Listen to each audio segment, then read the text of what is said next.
Okay, yes. I hope that it's okay. I'm in my car, but I made it to my car. That's what I'm excited about. Hey, Because in St. Louis, the airport's like, I parked literally, I'm looking at baggage claim right now. That's where I parked my car when I came to the airport.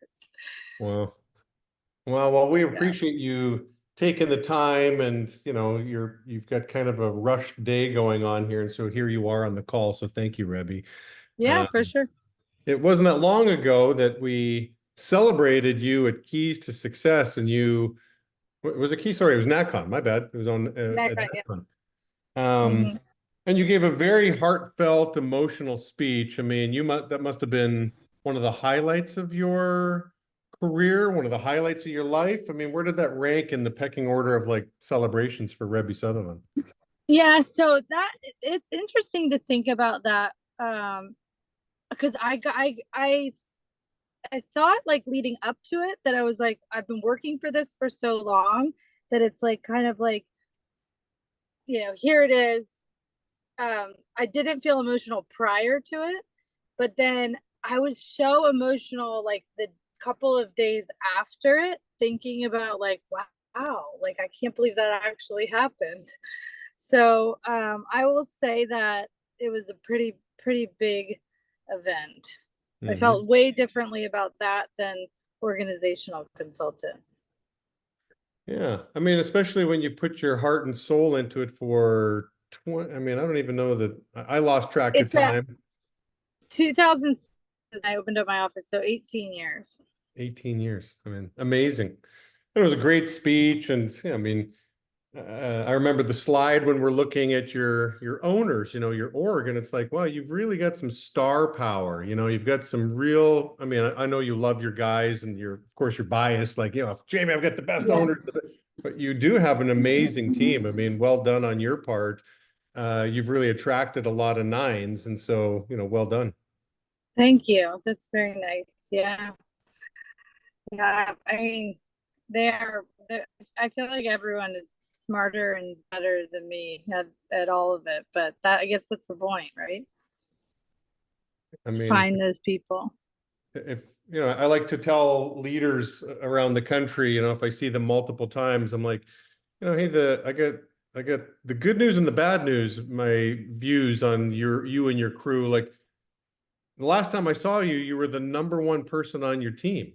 And today you're still the number one person on your team. And people take that as a compliment, like, yeah, that's right, I'm number one. It's like your goal's got to be the number four person on your team. Now, that doesn't mean you go down and you Yeah. start backsliding. That means, your guys level up and surpass you. I mean, that's really the goal. If you ever want to put yourself in a position where you don't have to, lead from the front, you don't have to run an office, that type of thing, you're going to have some amazing people on your team that are better than you. Yeah. And so I think that is the goal, really, Hmm. that you feel that you've got people on your team that are better than you. I could make an argument to say you're the number one person on your team, though, Rebby. Oh, that's nice. That's nice. But you know what's funny about that is well, first of all, because I'm in the parking garage, I just want to make sure you guys can hear me. You guys can hear me okay, right? Yeah, Thumbs up. okay. But you know what's funny about you saying that, Jamie, is that because I was so bad at everything, I really feel like when I first started, and then when I first started training, and then when I first started interviewing, I do feel like that is one common thing that people have always felt like, wow, I could totally be better than her when I was like interviewing or training them. And I do think that that is like a really that is a strength that I didn't intentionally do. I didn't intentionally like try to make people think like, "Wow, this girl's like not that great. Like I can do so much better than her." But I do feel like that has helped me a lot over the course of my career because that does allow um, good people to want to work with you because they feel like they can do it better. Hmm. And actually they do then. Hmm. That's great. Well, I want to unpack. I mean, I know you gave a great speech, but you said some things on what you believe the reason for your success, and I want to kind of unpack this. The first thing I believe you said was that, you're a really gritty person, right? Like grit. You talked a lot about grit and problem solving. And so And the school you went to, was it Emory? Yeah, I went to Emory, which is in Atlanta. Yep. Right. So you went to one of the best schools, and you know, one of the best schools in the country. I mean, some people, when you recruit people from some of the best schools, they've kind of, hey, let me bless you with my presence and stuff like that. And so, little shocking to hear, here's this graduate from such a great school that comes in with grit. Like, and that's one of the secrets to your success. So talk a little bit about grit. Like, where did you Mhm. develop this grit? Did you have it before you came into the business? Did you discover that you had this? Like, what's going on with Rebby and grit? Well, I did play tennis. So tennis is like an individual sport where you like, every time you play a match, there's no one else to like blame for positives or negatives. And, in order to learn how to win, you have to lose a lot. So I feel like that sports obviously was probably the start of it. Um, but I have always just wanted to win, like, and I have three siblings who I just saw today in a very funny environment. They're not funny, but very, very different environment than we're used to over the last 20 years. And I think all of us are like that. Like we're all pretty gritty to the point where we don't like to lose. And I would say my older brother's kind of like the more he lets us win to kind of make everyone happy. But um, I feel like I've always focused on learning a lot. And my dad always used to tell me, like, you're no better or worse than anyone else. Um, like none everyone on this call, like, you're no better or worse than anyone else, right? Like, so you're no better, especially like based on like your numbers or your results. Like you're a great person regardless. Like you are no better or worse. Like, so meaning like I feel like my dad always used to say, like, you can get hit by a car and lose your legs tomorrow. Like, don't like ever put yourself in a situation where you think you're better than somebody else. And then, but also don't ever put yourself in a situation where you feel like you're worse. Like you can learn anything. Um, and um, so, I think that's probably where it comes from. And when I was bad at stuff in our business initially, I just saw other people that I felt like, okay, so these people are figuring it out. And I wasn't one of, and so I thought, and of course, like when I would reach out to people at first, they would tell me things and I'd be like, well, I'm already doing that. So I'm already doing that. So what else do you have to tell me? And I realized that it was probably just listening to the advice they were giving me, and applying that. And, I don't know. So just not giving up, like, yeah, I don't know if that answers your question. Um, what the, I don't know why. No, you're bringing up another point that you said in your speech, like you believe you can learn anything. Like, was there ever a point where you're like, yeah, listen, it's just my personality. Like, I remember me coming in as an introvert. I'd look at other people that were gifted with their social skills, their ability to talk. And I'm like, well, I'm just not like that. And I realized, well, it's kind of a cop out, Jamie. Like, you can learn to be like that. Like, so did Right. you ever have a time where you felt there's something you couldn't learn? Like, if this is just kind of how I'm wired or programmed, or have you always thought there's nothing outside of your realm that you can't learn? No, of course, I've thought that. I would say the most defining was when I was brand new, like as a sales rep, because it took me 3 months to like get promoted to that initial leadership position. And I don't know why I didn't quit. I really, I wish I could tell you. But it was 3 months of not getting promoted. So it was like 3 months of making like very little money. And, I mean, I could probably tell you a couple things off the top of my head, but regardless, I didn't quit. And I mean, honestly, like I was so bad at the field. I like could not do sales. Like there were weeks that I would make like under $100, and uh, and I couldn't figure it out. And I saw these other people, and I thought, like, okay, I'm not like an idiot. Like I can't. I feel like I can get this, but um, getting through that first hurdle and then realizing the business is the first 3 weeks of the business over and over and over and over and over and over again, right? So my opinion is like whoever's the best at like the first 3 weeks of the business, and then like you can like really like taper it down from there to like develop people and like, kind of continue the relationships with them so that they, stay committed to the business. But I realized like once I got over that, that I had a lot of confidence to then teach other people how to get over those first 3 weeks or first month over and over and over and over and over again. Does that make sense? Because like the business, like the person with the biggest organization has the most leaders on their team, right? Most leaders get put within the first 3 weeks of starting with the company. Most. Or 4. So I'm picturing you struggling in the beginning. Where were you? What were your parents telling you? So I called my dad and I said, like, I don't think I want to keep working here. And he said, it's so funny about my older brother and I are like so close. We're 18 months apart. And then my younger sister and brother are a lot younger. They're like 5 and 8 years younger. So they have very different childhoods. My dad was an orthopedic surgeon, but when my older brother and I were born, he was still in his residency. So he was making like zero money and working 72-hour shifts, just not doing any, not making a lot. We had nothing. We lived in an apartment. My brother and I shared a room. And anyway, he always told my older brother and I, like, I will not give you a penny after you graduate from college. He paid for our colleges, but he said, after you graduate, he bought us all cars. So bought us a car, then paid for our colleges. But once we graduated, it was like, he said, I will not give you a penny after you graduate. So I started working in Ed's office and I called my dad and said, like, I really don't think I want to work here. And he was like, okay, I don't care what you do, but I'm not supporting you. And the idea of leaving the company and then like going and interviewing again and having like, even if I was making $100 a week, it was like better than $0 while I was interviewing. So I think that's part of it. My parents were always pretty supportive of me in the field. They never were negative about what I was doing. I think because I wasn't negative to them, and because I didn't ask him for money because I knew he wasn't going to give it to me anyway.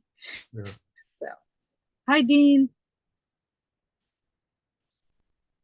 Yeah, I found over the years a lot of people that, oh, my parents aren't supportive. My parents aren't, they're so negative. And I'm like, what do they hear coming out of your mouth out of curiosity, right? So a lot of times they mirror back the negativity. But interesting, you weren't negative, and they weren't spewing that on you. Yeah, I wasn't negative, but I don't know if that was just kind of like I had no idea what I was doing anyway, so I couldn't even like I didn't know if I knew how to describe it. My dad, seriously, at this family event, this funeral I was at today, I heard someone ask my dad what I do, and he like, it was like the most doubt words in the world. Like he can't even explain what I do still to this day. So I don't know. Funny. Yeah. That's so funny. I heard my mom explaining what I did to one of her friends once too, and I was there. I'm like, that's not what I do. She used so many fluffy words, a lot of these fluffy words. I'm like, listen, I'm a door-to-door salesman. That's what I do. I'm just, I sell a lot of stuff. I'm not this marketing guy or anything like that. And so you also talk about that? I just want to say one thing about that, because I do feel like when I was like a newer owner or even a newer rep or newer owner, promoting people, like I probably described what I do differently. But now, I don't know how recent it is, but we're members of a club here in St. Louis. And, I think all of the people, everyone knows exactly what I do. Right. And so, recently there was like AT&T, recently multiple people have signed up through my sales reps because they're like, hey, I would really like for my door and sign up. And they like will reach out to me because they know exactly what I'm doing. Or like I put on, there was a territory that I signed to someone where I knew a couple of my friends lived in the area. and I just like put notes on the leads and said like, hey, this is Rebby's friend, this is how their name's pronounced, like, but I didn't influence the people that I know at all. And they all signed up, and with my reps, so I just feel like I do feel like there's a certain level of just like being comfortable with what we do, explaining it, and that like that brings more to you at the end of the day anyway. But yeah, my parents don't get it still. Yeah. I think most of us hit this point where we go from being a little gun shy or embarrassed about what we do to crossing the line of like pride. Like, hey, I did Right. something most people can't do. And you're proud about that, door-to-door commissioned rep. And then of course people Yeah. know exactly what you do when you spell it out like that. Uh, Right. yeah, that's cool. And so you talked a lot about consistency as well too. Like I bet you your people they know your routine well, they know what Yeah. you're doing when you're doing it. So talk about consistency and how that served you. Yeah, so I think to me, like consistency is something that brings me a lot of I think I don't know, calmness, right? So like when I'm consistent, I I'm more calm so I can show up better for people. And when things get out of whack, I mean it's obviously we've learned to maintain our attitudes and stuff, but like I'm not at my best when like I don't have a consistent routine. In fact, I still think still to this day I don't travel. I don't like travel as well as probably other people. Some people can like, get off of a plane at 10 o'clock at night and be like, you know, just the same the next morning. I'm a little bit um like routines, and I end up performing better and better for people when I have those routines. So over the course of time, what Gary has taught me is just anything that kind of throws you off of a routine. So if you establish a routine, like I think most people like routines, most people like things that are consistent. Most people, I mean, obviously it's always fun to have like an unpredictable, like fun event every now and again, but but just when you have a routine, if there's things that throw you off of it that are a negative impact, then just write it down in one similar spot each time. So in the, like, for example, in the back of a notebook, I would have like the random stuff that would come up. Like just before I logged onto this call, a new person in the office called me about an address that wasn't showing live for internet because someone on the call center rep said to call his manager. The call center rep said call your manager because that your manager will be able to turn the address green. So Dean, I know that that's not possible. I think other people, like if you're on internet, like if you work on an internet based campaign, like that's not possible for me to do. Like the client would have to do that. So the call center have it telling the rep that they should call me. That, not that like I'm mad that the rep called me, I'd rather the rep call me, but I don't like, that's something that would disrupt a routine, right? So I want to reach out to the call center. Hey, like, can we have a different response that we're saying to people, when this happens? And then over the course of time, when as many of those things come up, you then iron them out so that you can actually like execute a consistent routine. Because that's the only reason why people aren't consistent. It's not because we don't want to be, but it's because this random stuff comes up and it's like, oh, I'm supposed to be on this call, but the rep's calling me about this internet order and I really want to help this new rep. But so just like consistently acting on the stuff that creates the inconsistency, I think allows to create a consistent routine. Hopefully that makes sense. Do you find one of the keys to consistency is just saying no? Well, I'm sure that someone smart like you, like you guys who have more experience than me would probably say that is an important thing. I have not mastered yet or really been able to, like, I know what for my office, what are the most important things for me to spend time on. And so I'm able to really clearly say no to things that disrupt that. But I would say from an organization perspective, I don't feel like I've mastered that yet. I feel like I often do things that for my organization that my other owners should be doing. So anyway, just me talking out loud or thinking out loud. Hmm. I came across something just today, really made me ponder. I'm going to read it. If you must have more than one priority, then keep it to a maximum of 3. Any more than 3 priorities is an admission that you don't really have any priorities. Yeah. Yeah, for sure. And that I will say that I don't know if this will help anyone on the call, but sometimes things like that, like statement like that confuses me because like as an owner, we obviously have more than 3 priorities, right? Like we have to make sure that new guys have iPads. We have to make sure we get on a wrap-up call. We got to get on atmosphere. Is our morning meeting prepared? Does everyone have territory? Like, you know what I mean? So like I think sometimes like direction like that has confused me in the past because I'm like, clearly I have a lot of shit to do and like stuff to do and so but priorities I think from that statement probably means like overarching like I'm a manager to these people and these are this is me executing. Do they have what they need for the field? You know what I mean? Like and all those little things that I just described like go into do they have what they need for the field. But but those sort of things confused me and then allowed me to get in because I would choose the wrong things. And if you know exactly what you need to focus on, that allows you to be consistent. Right.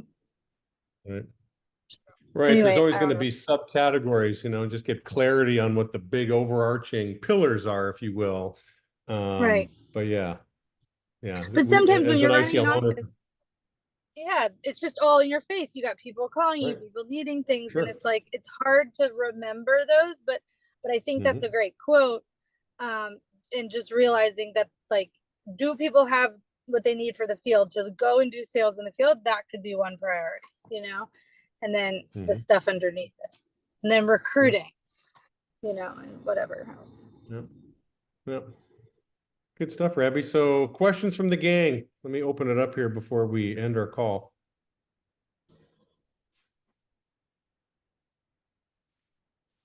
I didn't get to see your speech, Rebby, but Oh, yeah, I know, I know. But well, how did it it's feel hard giving it? with the retail stuff. Yeah, I know. How'd it feel? How did I feel giving it? Yeah. Well, I cried multiple times, so I feel like it was very emotional. My dad was there, my husband was there, my son was there, and my mother-in-law. So anyway, it was very emotional. Yeah. I You said you felt, cried and I was multiple telling times. Jamie earlier. Yeah, I Weren't cried you crying the multiple. whole time? But then also I was crying like days later. I was like on the flight back, I was crying. I just like would randomly like think about it and I'm like, I can't believe this just happened. And I would start crying. Yeah. And Gage, my husband, would be like, what's wrong? Like, are you okay? And I'm like, I just can't believe that just happened. So yeah, it was crazy. Congratulations. Happy for But you. oh, thank you. Thank you. I have a Alice, how are question you for doing? Oh, sorry. Okay, Daryl, yes. I have a question. What do you think was the major turnaround to get to this step? Right, I heard 2022 you made a decision to start really building your office back up, and all these studs starting coming in. What was that major step for you? And really, what do you think some keys are to retaining some studs, and then not only just retaining them, getting them graduated to ownership? Yeah. Well, so there have been multiple points of my career that I've been like at a very low, like I had 2 people in my office. When I moved to New York, I had there was a point that I had 0 people in the office. And so in 2022, yeah, that definitely there's 2 people. No, there's probably a little bit more, but 2020 for sure, there's only 2 people. Um, I told myself, I will say, what I kept telling myself, Daryl, is it only takes one. So all of you guys were people who started in an office that pretty much changed the game of that office. I bet, if I had to guess. When you started in your owner's office, you probably changed the whole office. I can say that myself about Ed's office. I mean, his office when I started was good. There was good people in it. There was an assistant manager, but I know like I grew it even more. Like I had an impact that it grew even more, right? And so I just kept telling myself like it only takes one. Like I just got to find, a Daryl. I just got to find an Evan. I just got to find a Casper. And these are the two of the people that I voted. But like, and then, when they started, you don't know. You don't know who like over the course of those years, like, I don't know that I would have bet on Evan, this person who I just promoted recently that's doing really well. Like, I don't know that I would have thought, like, for sure he's going to be the one. But last night he told me, I was talking to him last night on the phone, and he goes, Rebby, I feel like I was made for this. Like, he had a $63,000 wire, and he's like, Rebby, have you ever interviewed someone that had a marketing and sales degree with a minor in professional sales and entrepreneurship? I mean, I was made for this. That's what he said on the phone. And so, but I can tell you that like it's not like he like was executing that the entire time he was like a leader in my office. So I just would always, I kept saying it only takes one. So I had to show up for all the shitty interviews. Sorry, I swear, but all the interviews that I was like, we interviewed someone who was way overqualified today, Joanne, who was I probably shouldn't say her name, but yeah, but she's very overqualified for the position. And it takes a lot of time to interview, and you got to put the time in, put the energy in, and you don't know, you just don't know. So I kept telling myself that, and then when you know that it's like that one is you see the office growing exponentially. But I just kept telling myself I had to lead from the front with doing the interviews and going to the field. I wouldn't go to the field probably as much as I did when I was a rookie, but I would go at least like 2 full days a week. And that's like after I've got a kid, I was a consultant. And I always thought like the full days were better than like the half days. So like I'm gonna go to the field. I was gonna show my guys exactly what I expected from them every day. So like if the first knock was at 12:30, or I had to be like reaching out to 50 people in a store, like I would be there in the store for the whole day and I would see 70, and I wanted them to see me doing that, even if I didn't do it every day. Just I'm talking about just a couple of years ago because I couldn't with other responsibilities. But I just kept telling myself it only takes one. And then eventually I found the one or the two or the three, And I remembered also that it didn't take a lot. Like no one gave me a rehash call. No one rehashed, you know what I mean? Like you know what a rehash call is, Daryl? So like no one called me. So when they recruited me, I was just part of the normal process, right? Like I was like an interview that showed up. They did the normal interview. I liked them. I started, and then I was really bad at the field. I don't know that I got the best training, but I was that person. You guys were those people too. So that's what I just kept telling myself is I've got to find someone, and I'm gonna only find them if I just keep doing the same things over and over. I don't know if that helps, but that's what I did. No, it makes sense. It simplifies it. And I sometimes I forget that we were those people at that time. Yeah, you were those people. Think about how big of an impact you had on that office when you started. All you got to do is find someone who's like you. Like the people I've recently promoted, they don't come from any of the same circumstances or backgrounds that I did, but like they just takes one person that's like committed and excited and gonna put the time in like you were.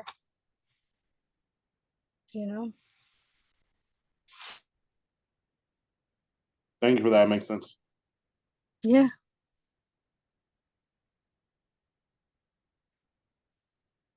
All right, Rebby. Well, we're at time, so we Okay. appreciate you, Rebby. We love the example that you are. We loved your emotionally charged speech at NatCon. I Oh mean, my gosh.